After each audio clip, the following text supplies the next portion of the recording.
So, as I said guys, welcome to the Business Acumen part of the course. If you just open up your LAPs at that section, you'll see the first part is the SWOT analysis, something that will be familiar to you all. So, what do we remember from SWOT? Do we remember anything? Strengths and weaknesses and all that. Good. At least we've got a start. So, the kind of agenda for this morning, you'll see CPDs, we're going to be going over them again, SWOT analysis, as we just said, and your personal development. A little bit about your business, you being the product. We had a little bit of a talk about that when we started the course at level 3. We're going to be going over the marketing mix, all the different P's. Once we get there, you'll see all the different P's we have involved, all 7 of them. What products and services do you want to offer? So we're going to be kind of individual in that fact. You know, some of you might want to do different things from each other, so we'll cover all that. How will I find and keep my clients? That's really important. You know, finding clients is important, but keeping your clients. Remember when we were at level 2 and we talked about the organisations and how they retain people, how important that is. It's the same for our own business. Finances, I'm sure you're all dying to dive into finances. Obviously that'll be for yourself, and we'll be keeping it quite simple. You know, we're not going to be diving in like an accountant would. We're going to keep it nice and simple, and again, any questions you have on that, I'll be answering. How do you set up my new business? Again, I'll be answering questions. I'll be giving you a little bit of support on that, so that you know what to do moving forward once you do become a PT and get a job.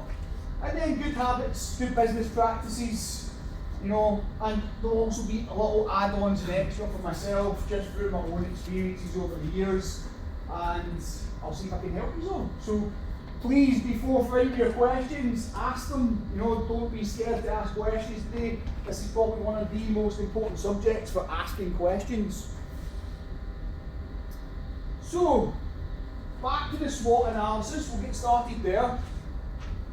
What I would do, guys, is take a look back at your level 2 SWOT analysis when you're doing this task on your LAP, and try to think what ones that you wrote down still apply now at level 3.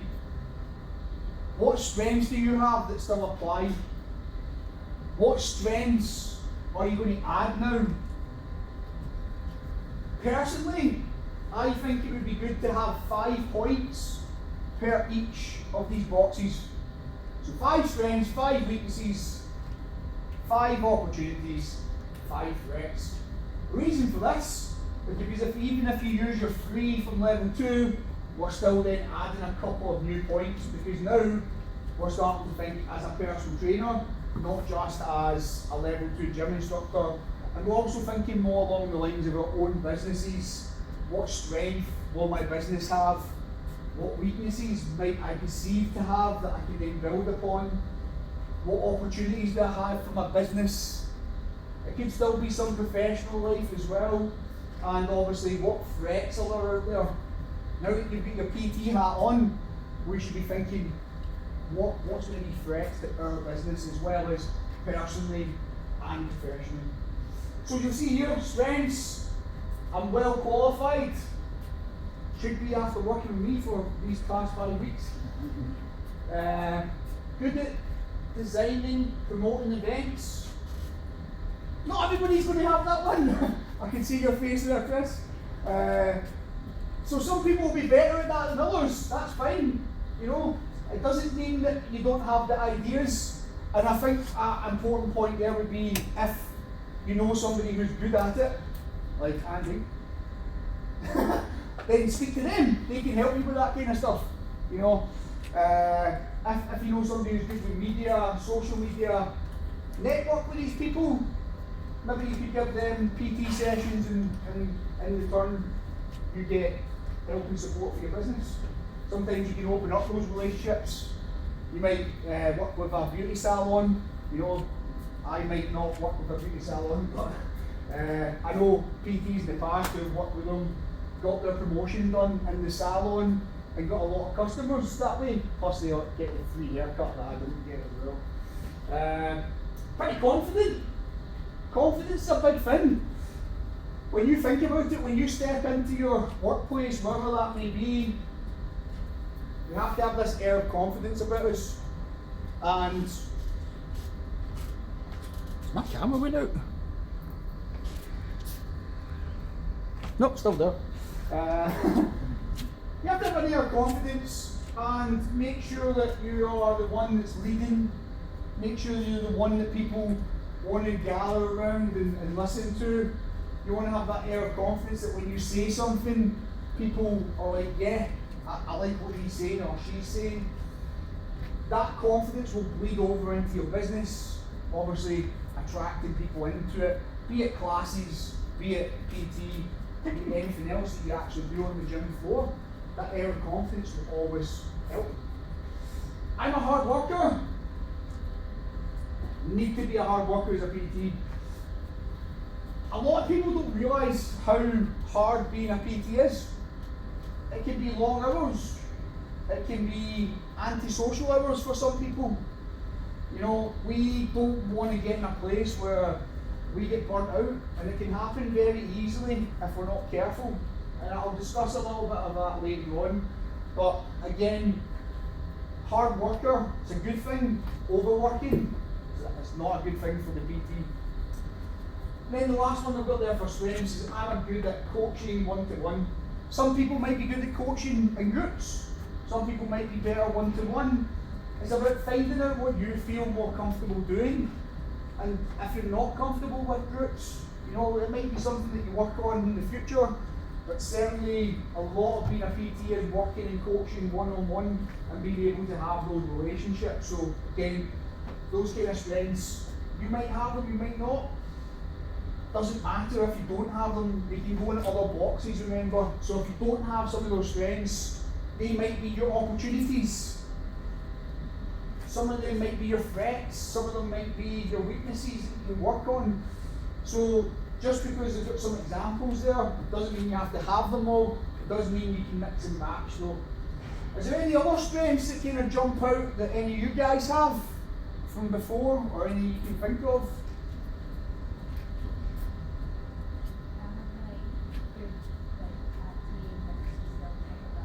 Yeah, 100%. If you need to send something to a client and it doesn't have great spelling on it, you know, you're going to get grammar Nazis out there. They're going to pull you up for it. You know, it doesn't look great if you're sending documents that haven't got great spelling and don't look presentable. So that's a great strength to have. Let's move on to weaknesses. Can be disorganised. I've seen many PTs who are disorganised, double booking people in, you know, all sorts of things, not showing up for sessions, and you can imagine that's detrimental to anything you want to achieve as a PT. You know, you want to be somebody who people can rely on. You want to be somebody who, if they book a session with you, you're there before the session. Most of the time the client will be there before the session. You might be with somebody else, but you can always acknowledge them. Disorganised, if that is one of your weaknesses, then obviously I would also use that as an opportunity. Think about your time management skills. Unclear about what you want to do, that is a weakness, you know. It doesn't mean it's a bad, weaknesses aren't bad, guys, just so you understand that. Weaknesses are just things that we have an opportunity to build upon. You know, they're almost the opposite of opportunity, and then they give us a path towards those opportunities. I've only a few regular clients. Again, once you get started, that might be a weakness. Right now, it's not going to be a weakness unless you're PTing on the side and don't know about it. But you know, when that happens and you perceive that as a weakness, don't perceive it just as a weakness. Think about your opportunity to move forward from it. It's something I wouldn't always put in as a weakness. I would just think, how can I then move forward from that? You know, but it might be an initial SWOT analysis that you do. I've never run a business before. Has anybody run a business here? Great. So you're going to have good experience with that. But there's going to be a lot of people in the room, as we saw, who haven't run a business before. Could be a potential weakness for you. I find groups a bit intimidating. Does anybody find groups intimidating here? Yeah, it can be. A few hands went up there. Don't know if the camera would have saw that, but there was a few hands. You've been in small groups now. You've done group training. We should be a little bit more at ease with it than we were before. But certainly if you feel it's a perceived weakness, certainly use it, you know.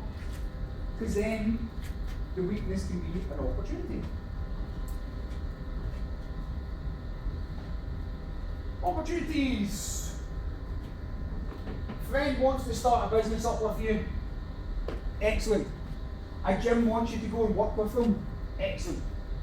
A mobile PT service has been in contact. Excellent. These are all opportunities out there.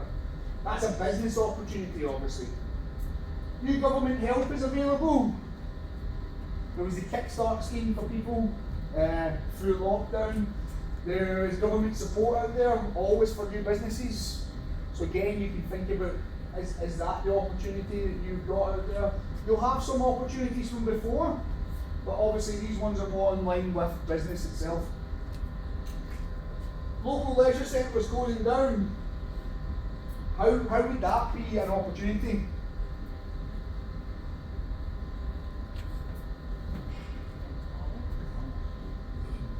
Yeah. It's an opportunity for you to get clients. Why would it be an opportunity for you to get clients? Looking for a new place to train. Looking for a new place to train. So, as a former pure gym manager, when we found out the local leisure centre was closing down, we put a promotion out. Dropped our price. I informed all the personal trainers, we're going to get an influx of people. Have your businesses in order, so when they come in and they need your help, we've got the price points there for them. And it worked. A lot of the PTs picked up a few new clients. I think there was one PT who got 5 clients, all just from that one leisure centre. So again, if you know something's happening in your local area, you can jump on the back of it and really make sure that you've got the best of that event that's going on. That's your opportunity. It says there that some paid income. So that could be you've got some paid income from PT services. It could be that you've got some other paid income coming in that allows you to then do more personal training hours in the gym. You know, so that could always be an opportunity. I would just maybe give a little bit of an explanation on that if you would use it. I've got an opportunity to teach group fitness classes. Is anybody thinking about group fitness yet? Or are we all leaving that to next week? Yeah. So, I think I've discussed this a little bit before, but group fitness can be one of the best opportunities you have for picking up clients. Does anybody know why that would be though?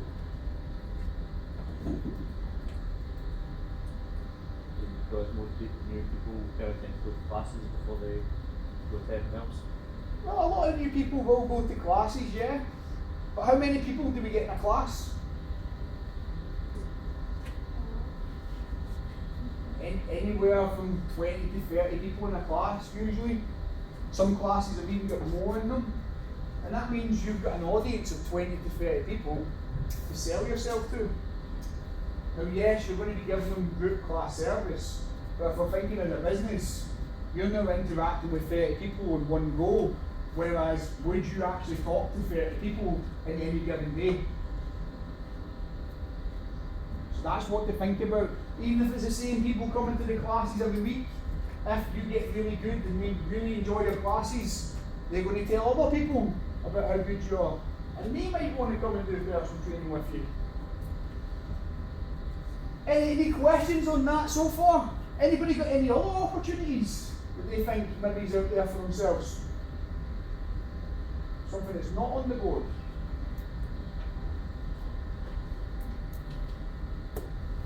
Gyms like opening up, like locally.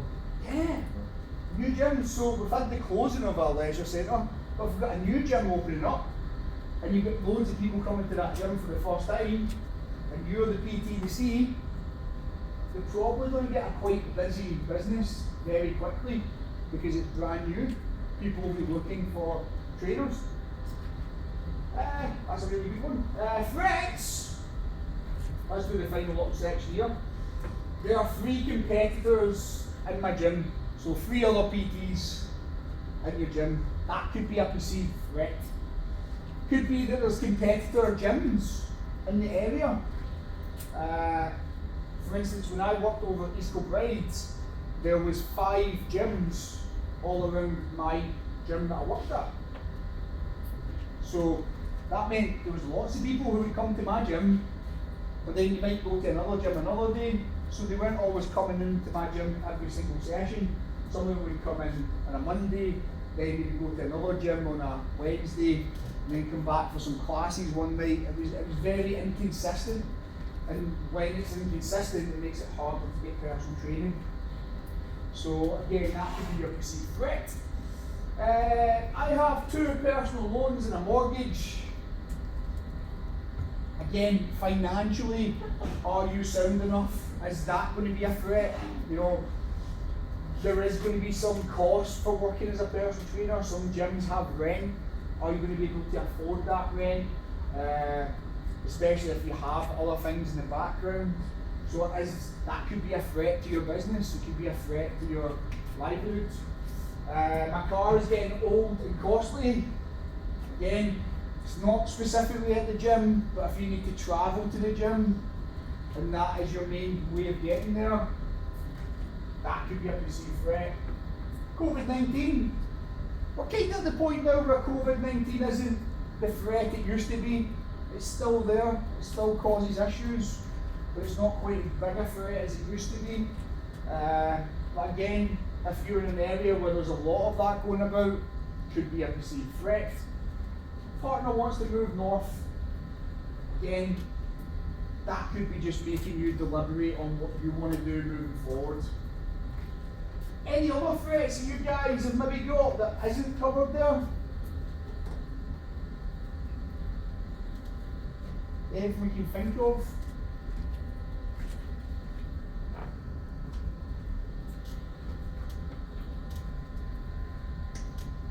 No threats?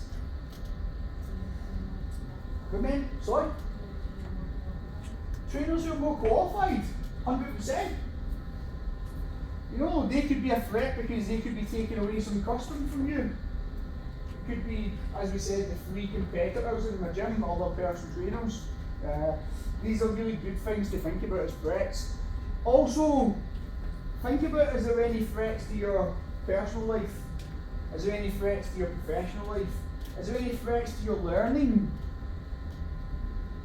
You know, these are all things to consider when doing a SWOT analysis. It's not just about your business, there is other threats out there.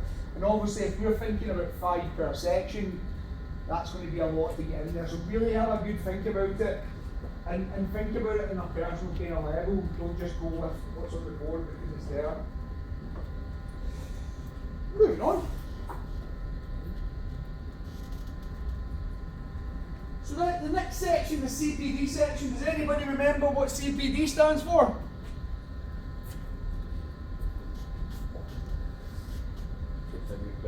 Professional development. Bang on, well done Fraser. Continual professional development. So this is a little bit different from what you did at level 2. A little bit. There's an extra line at the end which is update on progress. So, at level 2, we came up with 4 CPDs. If they're still the same, you can use them, that's not a problem. If you're going to use those 4, please add 2 new ones. Yeah? Add 2 new ones. And that's the reason for that is because we've came a long way from level 2. There should be new things that you've kind of opened yourself up to at this point. New things you may be thinking about for your business, new things that make more sense for you to actually learn to help yourself. So have a little think about that. You'll see that it does say 5 to 6 objectives. So you should already have those 4. We should already have some of the information to put down. The review date still has to be in there. Update on progress this time is just how are you doing with that? Have you learned anything? You know, where are you in that? It doesn't have to be any more than a sentence or two. We just want to know, how are you getting on with that CPD you talked about? So, what kind of CPDs have we all got? Does anybody want to share any of the ones they've put down so far?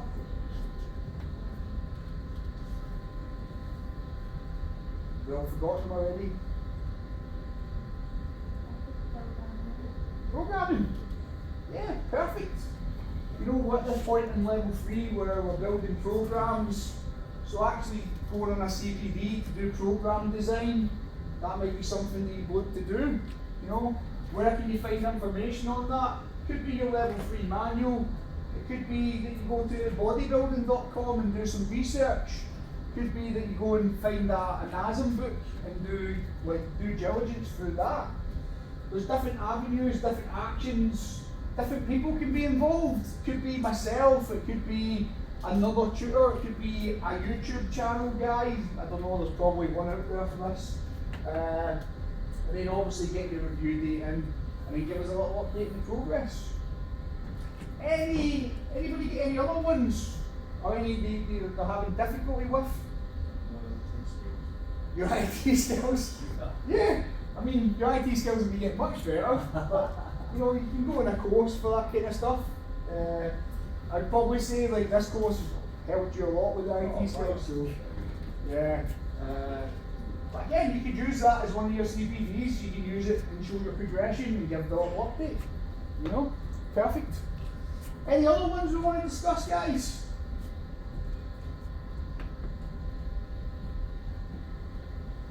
All quite shy. So for me, sorry, on you go.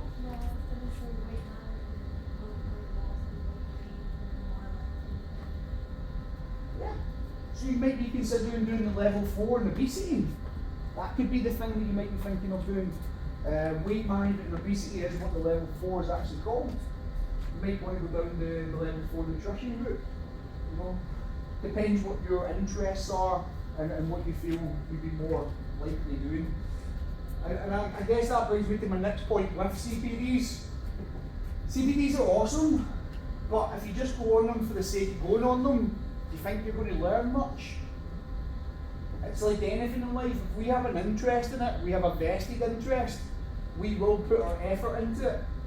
I know myself, I put myself on courses in the past where I had no interest in actually utilising it later on. And yes, I got my certificate, but really it's just a certificate that's in a folder somewhere. You know, I'm never using it. But the stuff that I'm really passionate about, like if I was passionate about program design, I'm going to go and learn that and I'm going to get much better at it.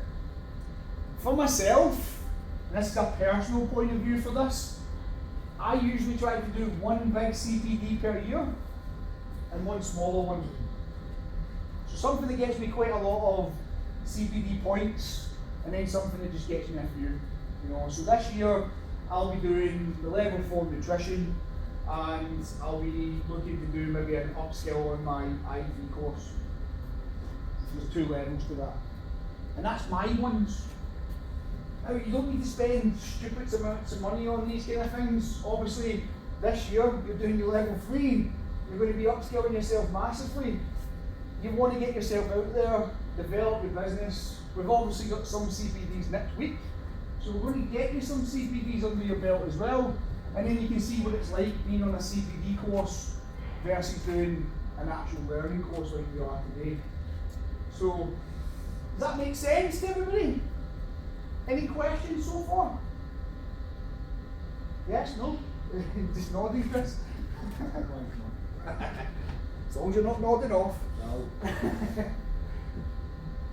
Okay. So this one, guys, this is when we're really starting to dig into the business side of it. So, forget about the LAP stuff for the moment. This is us now starting to think about our business. So, when I started my business way back in the day, one of the first things I did was I got a sheet of paper out and I said, this is my ethics for my business. This is what my business is going to stand for. This is who I am. And remember when we talked about this earlier on, we said that we are going to be our business. So what do you want to stand for? So what I'd like you to do, guys, a little task. Give you 5 minutes to think of 5 things you want your business to stand for. 5 minutes, 5 things. Let's have a little bit of a think. Now there is words on the board, you're welcome to use them. I also want you to understand why you're using them, so don't just put them in there for the sake of putting them in there.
Halfway there, guys.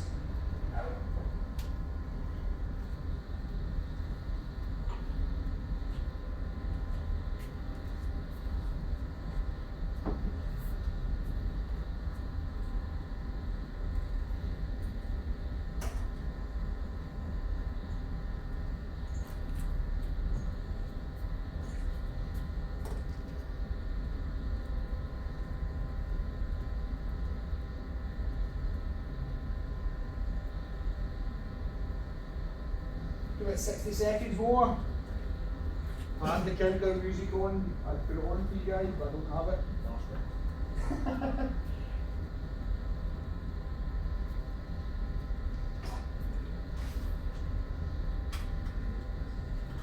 Personal values, personal ethics, all your business.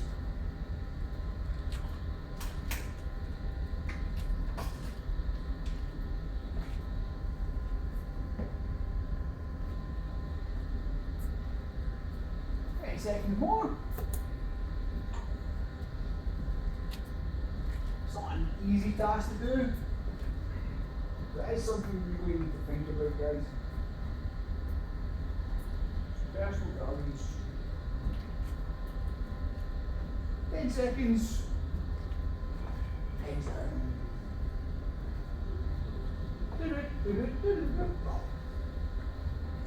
Okay, so I'm going to kick it off, guys, because I think that's only fair. I've written 5 words up on the board. So my first word, my values, my business, I want to be educational. Why? Because I want people, when they are in the gym and they want to know something, I want them to come to me. I don't want them going to another personal trainer. I want to make sure that they're educated through me. I want to make sure when I'm taking sessions that I'm educating my client on what they should do. Not just saying, do that, that's good for you. I want to educate them, I want to arm them with stuff. So my business, my values, first one in there, educational. Second one, okay, I've made this word up, fantastic. You know, I like to be a little bit different. I like people to have fun.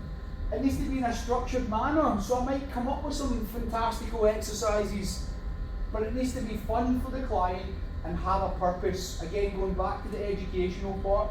but allows them to then enjoy their session more. You don't want to just obviously batter a client with the same monotonous workout all the time. That's not what they come to you for. They want a little bit of variety most of the time. So making it fantastic for somebody means that they're probably going to enjoy it, but then go and tell other people about how good it was, bringing more business to me, and then allowing me to keep more to my values as well. Third one there, chilled. So it's kind of hard to be chilled when you're in a PT session. But what I mean by that is I want to be relaxed, I want to be laid back enough that any client can come and speak to me, any person on the gym floor can come and speak to me, any personal trainer, any manager, just any person feels that they can come and speak to me so I can help them. You know, a big part of being a personal trainer is that want to help. So again, that's why I've got chilled in there. Next one, hard work. I don't want it to be easy. If it was easy, they could do it themselves. I want it to be hard work. Sometimes it might be hard work when they're having a fantastic time. Sometimes it might be hard work learning how to do stuff. Sometimes it might be a hard work trying to speak to me. But hard work is something that's ingrained in me, and I want that for my client as well, because that will help with the next one, which is being successful. So, my client is successful, I'm successful. It doesn't matter how much success I bring to myself, how many accolades you get, how much praise you get from managers and other PTs about how good your sessions are. Are your clients successful? If your clients are successful, you're successful. That's why success is in there. It's one of my ethics, it's one of my foundations, and I want to make sure that everybody in this room as well gets success. Anybody get any other ones they want to share?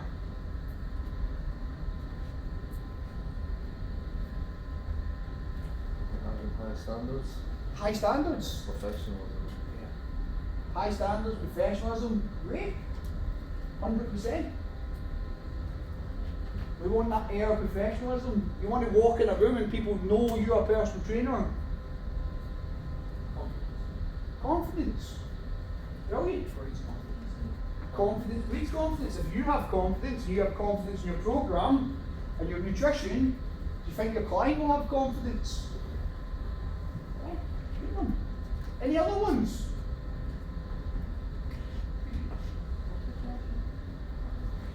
Is that progression? Yeah. Want to see that progression. Don't want to just be stuck in a limbo all the time. Anything else? Say it again. Body positivity, 100%. I think body positivity should just be an underlying current for all personal trainers. It doesn't always work like that, but you know, unfortunately we work in an industry where presentation of the person in front of them is always a big aspect, and sometimes that message can be lost. So having that as one of your really moral and ethic codes is great. So those were great, guys. That was awesome. Hopefully you've taken a little bit away from that and started to understand who you're going to be as a trainer. And that's kind of what that task is, to really open your eyes to that. Those personal values will bleed over into what kind of trainer you are. They will also answer the next points. How do I want my business to represent me? And how am I different to those around me? So again, take a couple of minutes, guys, and answer those questions. How do you want your business to represent you? And how are you different to those around you?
all got something down, guys?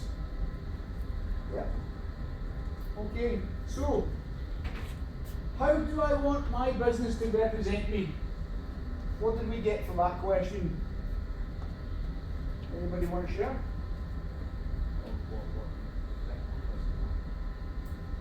Reflect your personality. What's your personality? What's your personality type? Yeah. Bubbly. Bubbly, positive. So you want your business to be a positive business. You want it to be bubbly. You want it to be promoting kind of that kind of happy, positive attitude. Yeah. Good. Anybody get anything different?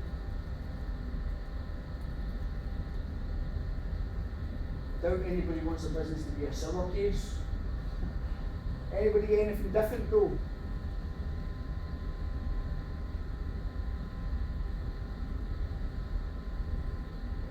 Sure, I'm committed to hard working and committed to long term success. Yeah, you want your business to show that you're committed. Show that long-term success. There's no really wrong answers here, guys. My business is on the board, PPT Life Management. The way I want it to be represented when people think about it is being the best version of yourself. That's literally on my website. It's literally tattooed on me, tattooed on my arm. I want people to be the best version of yourself, no matter what that looks like, no matter how that is they are. They being the best version of yourself, I want to be synonymous with the name PPT Life Management. That's how I want my business to represent me. So when somebody talks about my business, oh, go to Neil because he's going to help you be the best that you can be. That's just me. So when you're thinking about this, guys, you don't need to pick a business name. You really don't need a business name. You can be literally who you are. People will know who you are. People might not know who my business is. They might not know I'm behind it. So have a little think about that. What your business you want it to represent you with. Because when you're on the gym floor, that's how you should be. That's who you should be. Because you're representing your business at all times. And people will then buy into that. How are you different to those around you? What did we get for that, guys? I know that's a harder question to answer. What did we get? Obviously, age, got more life experience in these days. True, 100%. You're older, more life experience. It's good. That is a good way to set yourself apart. Anything else? Understanding of the opportunity that work for a year and then hopefully change so that understanding why someone might want to do it is not Yeah.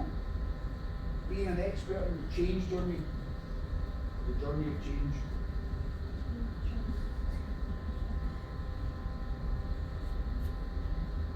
So here's a little bit my background then. When I first started as a personal trainer, I relied on the fact that I'd broken my knee. I'd broken my knee, I got really heavy, and then I died down. I learned how to do it. I learned how to exercise. I learned how to do my nutrition. I then became a PT to help other people do the same. So when I had to put my little speech together about how I can help you with injury, I can help you with weight loss. 90% of people who go to the gym want weight loss. I can help you with nutrition. 100% of people who go to the gym struggle with nutrition. You know? So that's how I started my journey. That's how I said I could help people on their journey. Once people knew I cared about them, they cared about me. They cared about my business. But that was the thing that stuck me apart from other personal trainers at the time. Because there was no personal trainers in my gym when I started that had broken their knee and came back. I got told I wasn't going to walk again when I was 14, 15. Said, you're not going to walk again, you're going to have a permanent month. And I said no. And I know Fraser, you've been through something similar, so I was like, no, I'm going to absolutely nail this. I've got 6 months to get my knee working again, and I did it. Now that kind of mentality can also be something that helps people. So that set me apart. And that was one of the times I used things that happened to me to set myself apart. So, now that I've told you that story, it's a real life story, it's not just a story. What do you guys think is your thing that makes you different? What experiences have you had that's going to make you different? Anybody want to share? Well, obviously I was like kind of like you. I know there's a lot of people that told me I'd never actually go back and play my sport again, and I've gone back and I've played at the same level. So that's for example. I've also trained in so many different training styles. I've done Olympic lifting, I've done strength, I've done sport specific. Excellent. And do you think every PT at the gym you're going to work at is going to have all those traits? Not a chance in hell. That's your unique selling point. That's what makes you different. What other things, guys? What makes you different from everybody else? What is your unique selling point? That's what we're kind of getting to the crux of, guys. That is a question you're going to get asked. What makes you unique? What is your unique selling point? I've done the journey of weight loss. You've done the weight loss journey. Surgery after. But that's what sets you apart. It's the surgery aspect, Yeah. and then maintaining your size. How many people these days are now going to get surgeries and then struggling to maintain their size afterwards, struggling with the mental capacity to actually move forward with their life now they're like that? You've got that insight, you can help. That makes you unique. It doesn't have to be as flamboyant as these stories, guys. Another story. I wanted to be the person everybody came to in the gym, so I got all the personal training. It's me just being me. So I showed off my martial arts skills. I would do martial arts sessions with the staff. I would do martial arts sessions with anybody who wanted to know about it to bring me more clients. And I would do it at peak times so everybody could see. It's called a show-off session. And guess what happened when I showed off that I was good at martial arts? Everybody came to me and asked me about everything else apart from martial arts. How can I fix my deadlift, Neil? How can I get my squat better, Neil? How can I fix my car, Neil? Literally, I had somebody come and ask me how I fix their car, because when you're seen as an expert in one field, people perceive you as an expert in every field. They will come and ask you questions that you have no idea how to answer. But that's good because they're coming to you. So me showing off my martial arts skills, which is something I did as a kid and then adapted for doing as a PT, made me unique because there wasn't anybody else doing martial arts. That makes sense? So what other skills do we have, guys, that we could then utilise to make ourselves unique? And finally, probably my final point about being unique, what makes every single person in this room unique? Personality. Your personality is going to be key moving forward to you being able to get clients. If you don't have a personality, then probably personal training wouldn't be the greatest idea for you. You know, we want to have that personality. It is personal training after all. We have to get on with other people. We have to bring people into our business. So your personality, and sometimes taking it up a couple of notches, is what's going to get you clients in the end. and it should be part of your persona and your personal values that you are a positive, outgoing kind of person. Maybe not all the time, but you know, when you're on that gym floor, when you're with clients, that's what we want to do. So, that was a little bit about ourselves, because ourselves, we are the business. But in order to actually get our business out there, we have to understand marketing. Now, we're going to go through the 7 P's of marketing. We're going to briefly go through them all. You need to know about marketing for your LAP, but you also need to know about marketing for your actual business. So, to meet a customer's needs and generate sales, a PT must develop services or products to satisfy them. By considering all 7 P's of the market mix, a PT could plan the most appropriate strategies to effectively market, sell and deliver products and services to a satisfied customer. That's all well and good, but some of you sitting there right now might not have an idea of what you want to do. So first of all, let's go with price. What is the average price that you guys understand for personal training? £30.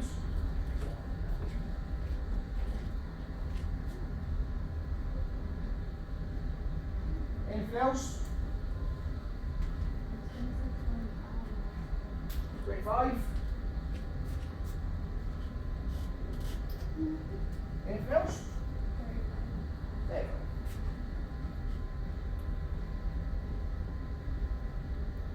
Any more?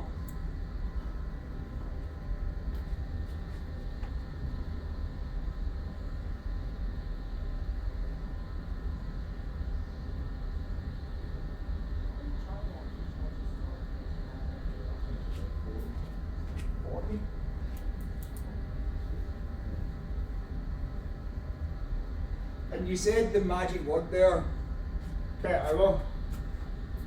You're thinking per hour.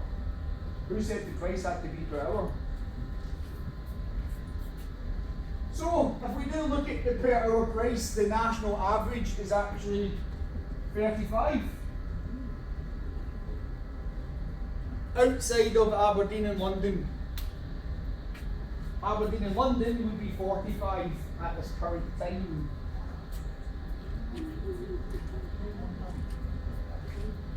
Aberdeen, oil rich.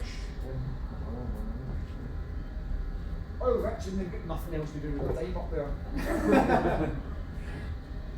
So, 45 an hour, that's Aberdeen, London. You will get people in London who charge much more than £45. I've heard of £100 consultations. Yep. But who said we need to charge by the hour, guys? Who said that?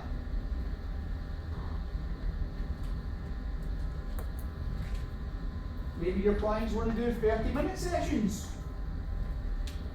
Maybe you want to sell a monthly package. Maybe you want to sell a transformation package, which is 3 months long. Up to you. Depends on the next parts of the market mix. So what's your product? So, we know our product's going to be personal training, but what else are you going to sell, guys? Is anybody going to sell anything different from just a personal training session?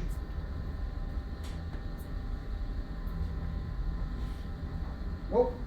Just all going for personal training, 1 hour sessions. Sorry?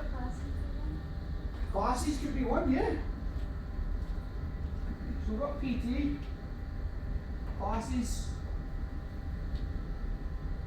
Anything else? Nutrition?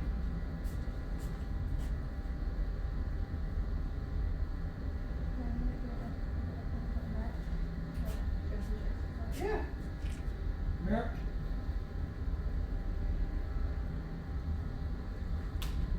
Might want to sell some stuff with your logos on it. I certainly have goodies I used to sell. Sometimes you include it in the package. Depends on what price point you're selling it at. Anything else you might do? Or anything else? Sorry? This is the transformation, like 12-week transformation.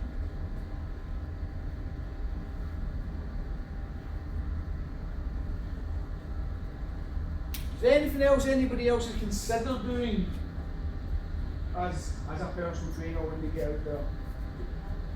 Good chance. So it kind of comes under classes, but I know what you mean.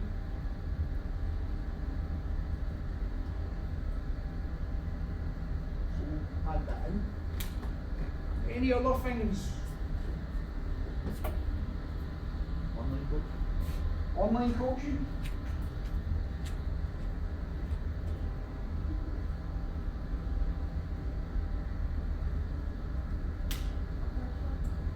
What?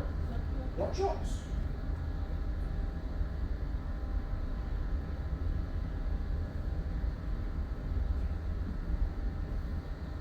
Anything else?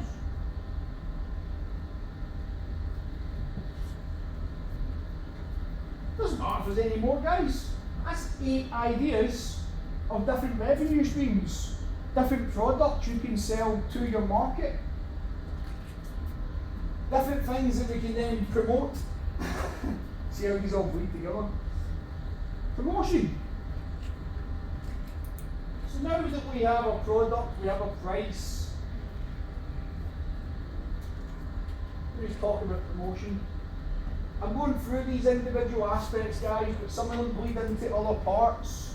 It's really for you to sit down and think about this as a whole, but we'll go through each as an individual to start with. So promotion. Has anybody done any kind of promotion before? No? Yes. What kind of promotion have you done before? Social media? Yeah. So what have you done on social media?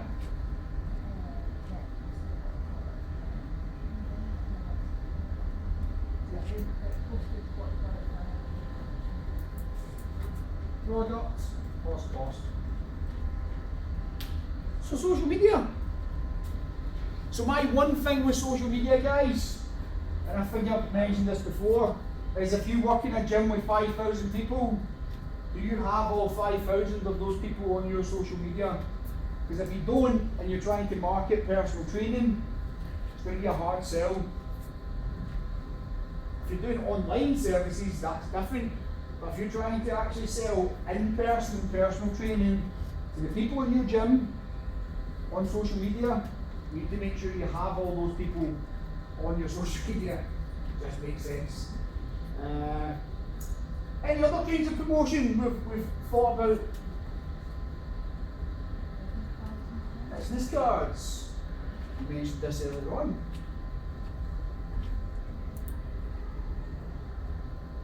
So, quick question. Has anybody in this room been given a business card?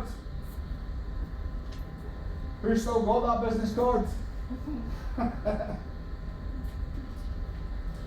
What did you do with the business card when you got it?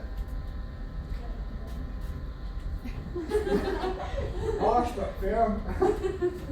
So some people might get a business card and they might stick it in their wallet, forget about it, and then when they're clearing out the wallet, throw it away. Some people might put it into a file of fax. Some people might just put it in their pocket and then immediately when they're gone, throw it in. How can we stop that? Making it to be the best business card in the world, and that's still going to happen. Oh, look how shiny and nice this looks. So here's my strategy, guys.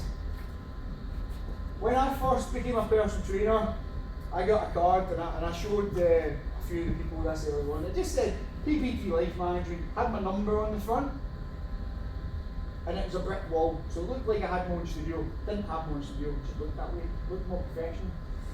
But on the back, there was an appointment section. So when I gave my card to somebody, I would give them the appointment. Okay? That's for the consultation. That's for the first session. Now, if I gave you an appointment on the back of something, say you go to the dentist and they give you an appointment card, what do you do with that? You keep it safe. What happens when, who's been to a nightclub? Only 3 people in the room. I do not believe that. Right, so I think everybody's probably been to a nightclub at one point in their life, right? And you go out for some drinks beforehand, and some PRs come up to you with some cards. There's 2 for 1 entry. What do you do with those cards? You hold on to that for dear life. You're like, oh my God, I'm getting a discount here. I don't need to pay that tenner to get in. So what if I gave you a PT business card that said 20% off first block?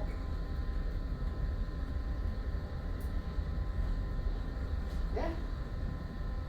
Would that make you want to keep my business cards?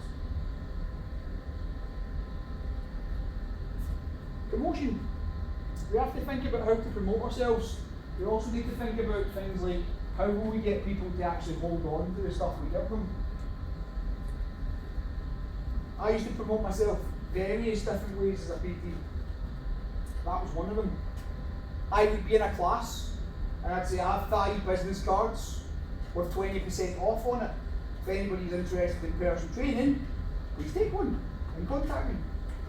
That way, not pressurising anybody to take personal training.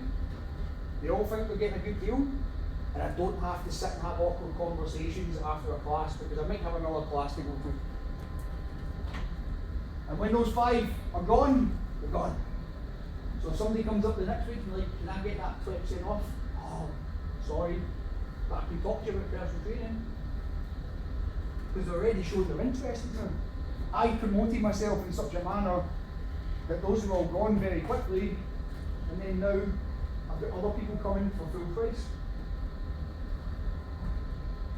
What are leaflets? Flyers, leaflets. What happens when we get a flyer or leaflet?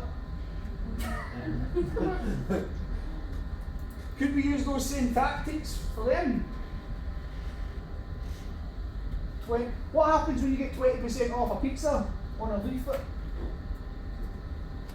You hold on to that leaflet. That's why Domino's always give you a discount on the leaflets, because then you put it in a drawer till the next time you want pizza, and Domino's is the first thing you think of. That's why they flyer areas and they flyer en masse. Does anybody know how many leaflets you usually have to give out before you get something back?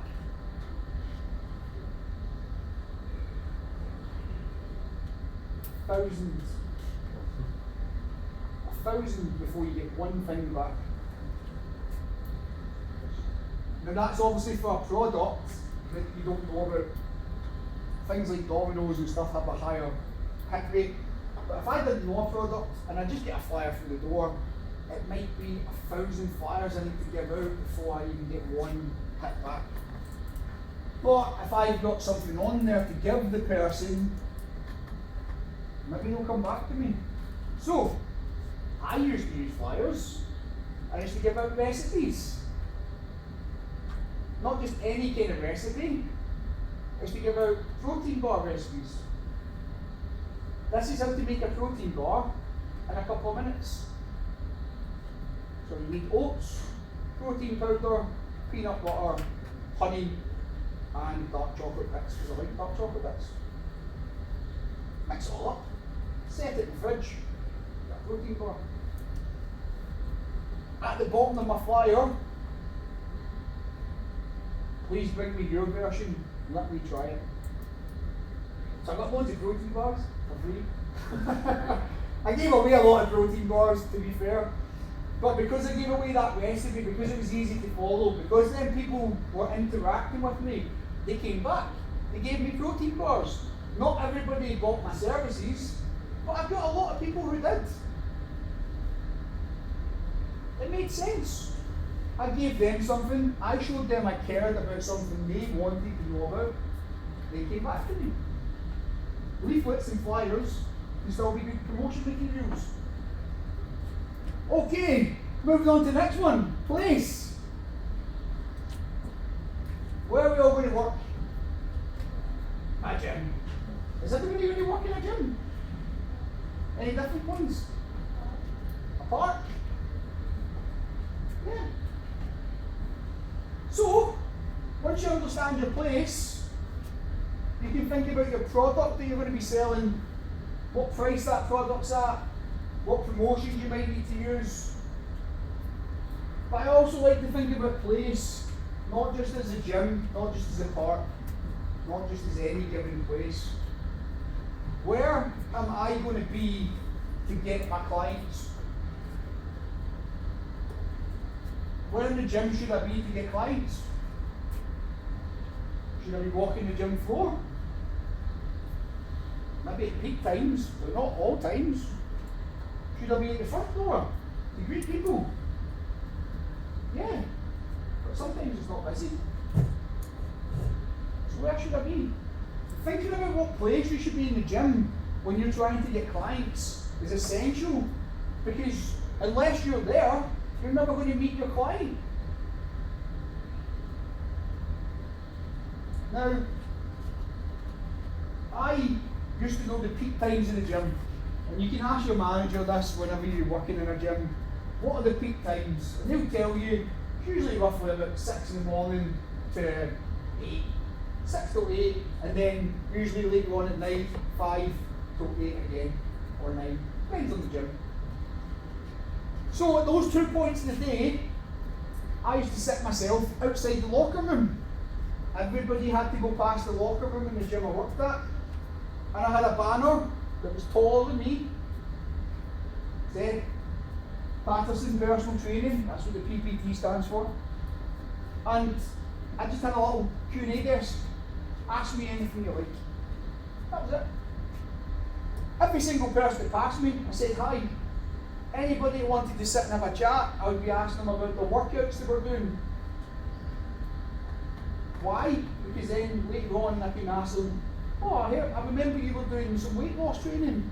You lost any weight? Can I help with that? Oh, you were trying to build some muscle. How was that? How's it been going? You built muscle.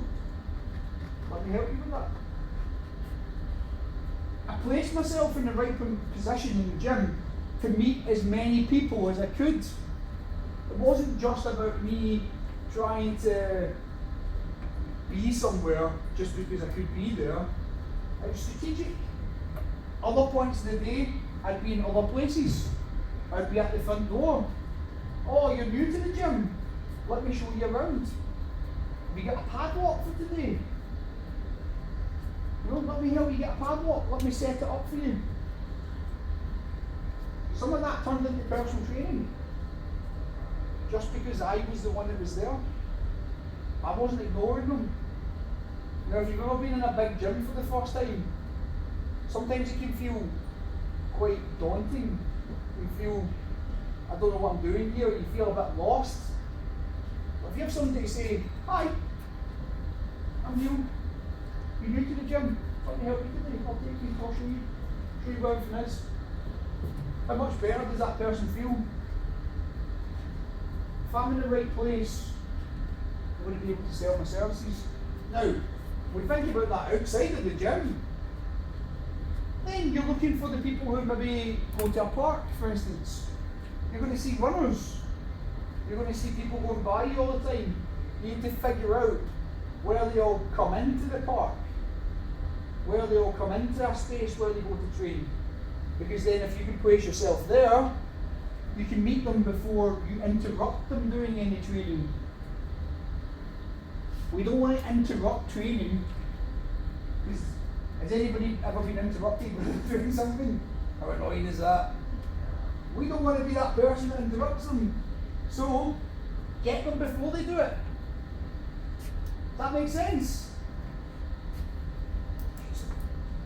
People! I talked about this way back at the beginning of the course, and I did ask you guys to think, what would be your ideal client? Who are the people you're actually marketing to? Who are the people your services will be the best for? It shouldn't just be everybody. Because, let's face it, we don't get on with everybody. We're not going to be everybody's favourite cup of tea. Certainly people look at me and think they're going to get a horrific session off of me. So they're like, oh, I don't want to go to that guy's class, I don't want to do personal training with him. So my ideal client probably doesn't look like that person.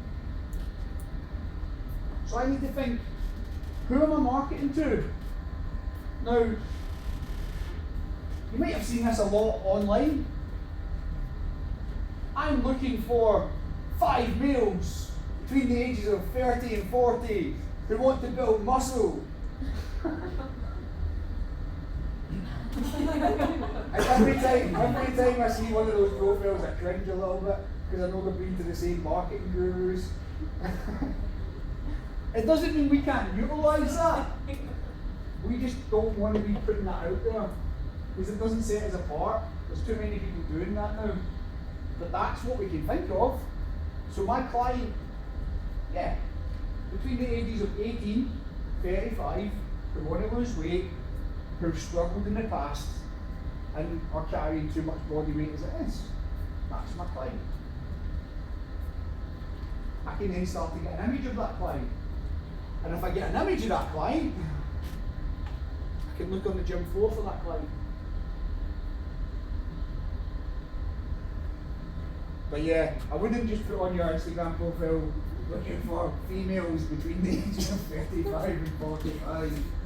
Especially you, Chris.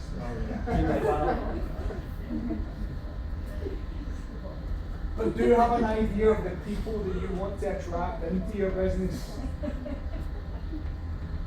And if you have a specific idea, that's even better. And yes, you'll get people outside of those brackets that come to you, and that's absolutely fine. If they're your people, take them in, make them part of your community. But have an idea, because it will make it much easier for you to identify the people you want to work with and who will be better for you when you do work with them. Processes!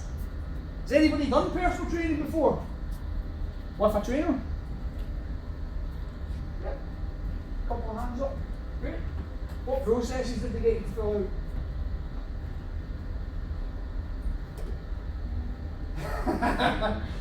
Yep, sounds like the typical bad way of doing personal training.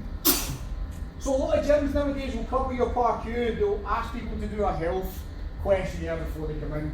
But if you have concerns about a person, maybe they have an injury, I would ask them to do a PARQ to cover your own back. Informed consent, you can have that as a form. There is an informed consent form. I always like to get a client to fill it out. But I came up with my own process where it's all just one sheet that they sign at the end.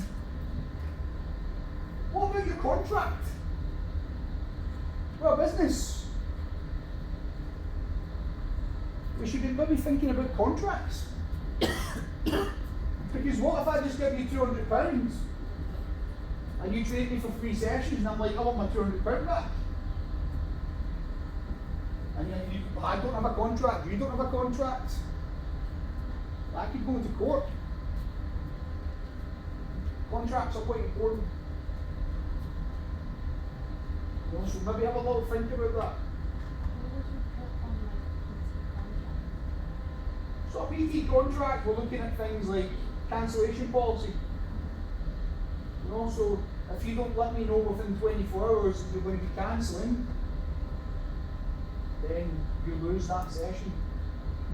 If I don't show up, you get a session back. I have a clause in my contract saying I can't always accommodate everybody at every time of day that they want. So sometimes they will have to move. Because that is a reality of being a personal trainer. I have a clause in my contract for older people. Sorry, Chris. But my clause is you need to wear a heart rate monitor. So anybody over the age of 65, so it doesn't count for you, Chris, okay. I asked them to wear a heart rate monitor. Something that's linked like a watch. So that I know they're going to be okay health.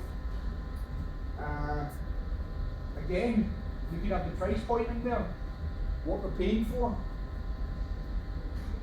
I would always have that in a contract. I always put in my contract that I book a month in advance, sometimes longer. So that gets the client to think about booking earlier, so I can fill up my spaces properly. So these are all processes you can put into place. Then you have to think about consultation processes. What happens after you do a consultation? Personally, I tell them I'm not going to start with them until the following week, because that gives me 7 days to build a program. If I'm building that program from scratch, I'm going to need time. If I have a pre-done program that I can adjust, great. So it takes me less time, but there's still going to be time involved. So I ask that client to start the week after, or if I'm super busy, maybe start them in the first of the next month. Again, when you think about how you take payments for your client, is it going to be the first of the month? Is it going to be paid by session? Is it going to be they all have to pay on a certain date? Or is that going to be done? These are things to think about as part of the process. I can't tell you what's right for you. You'll obviously start to realise what's good for your business as you go along. Physical resources. Physical resources are more things like any equipment you might need extra. So you might need some mobile pieces of equipment to train people. And if you do, always make sure you risk assess them. Make sure that's a process you do. But what kind of physical resources might you need? Somebody said something, but I didn't hear it. What?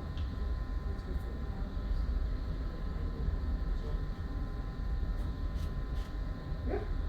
You might need some equipment for outdoor boot camps. So those would be your physical resources. You have to think what is actually going to be any good for doing the boot camp. You might use some stuff that's lying about. There'll be some tires you can flip, I don't know. Don't take them off cars or anything like that. Could be that you're in the gym and you need a physical resource. Maybe you need some bands the gym doesn't have. Maybe you need to work with specific things to help people with injury that the gym just doesn't have. You know, maybe you want to do flexibility testing, but there's not a sit and reach table. You might have to bring that in as a resource. So again, physical resources, something to think about. Is that something you're going to need?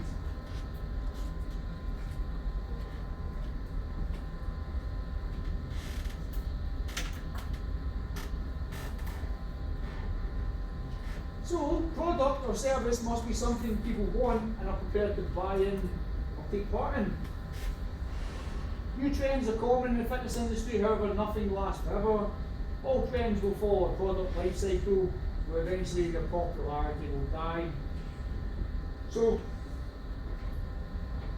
as I said before, we want to create a product that our clients actually want. So it's no good just saying, I'm a personal trainer, I can personal train you. That's why thinking about what we can actually help people with is much better. It's going to get you more success. And as we've mentioned earlier, what do people want mostly when they come to the gym? Weight loss. 90% of people who come to the gym want weight loss. In the fitness industry, we've got loads of fads. Has anybody heard any of these fads? And a lot of them come about because of weight loss as well.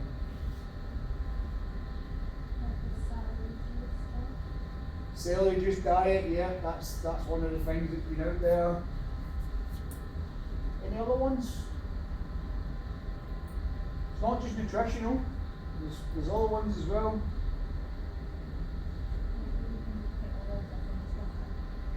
Yeah, people who do their boot kicks.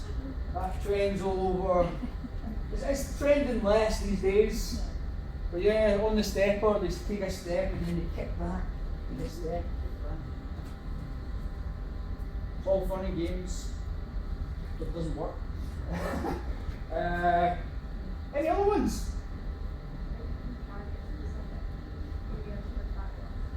Yeah, target specific areas for fat loss. You do this and you burn all that fat off your belly. So I'll do loads of crunches. Work. Trampoline size. Anybody heard of that? It's fun. Until you clean the trampolines.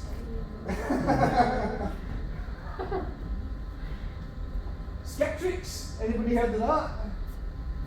So it was a skipping class.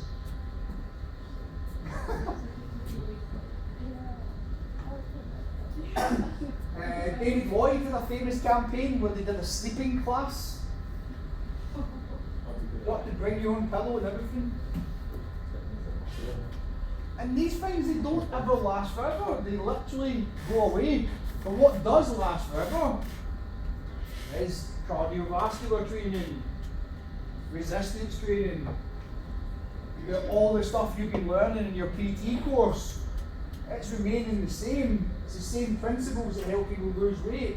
It's the same principles that help people push forward and gain muscle. It's the same principles that help them maintain their life. But these things, they don't last forever. Especially trampoline exercise.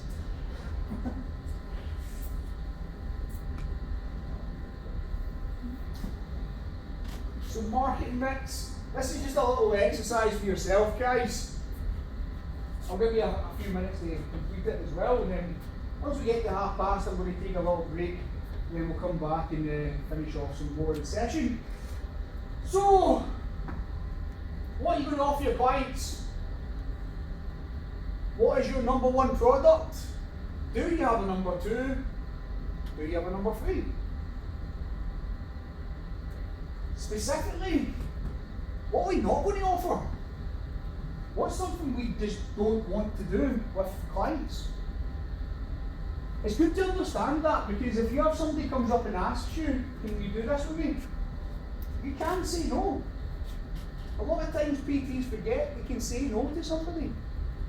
So don't forget that. What is it you wouldn't want to offer? I'll give you some examples down here, but forget about the example part. I want you to think about that part there. Holidays. When are you going to take a break? And then once we come back after the break, we'll talk a little bit about this. So let's get that down, guys. And then once you've got it down, we'll take a little break.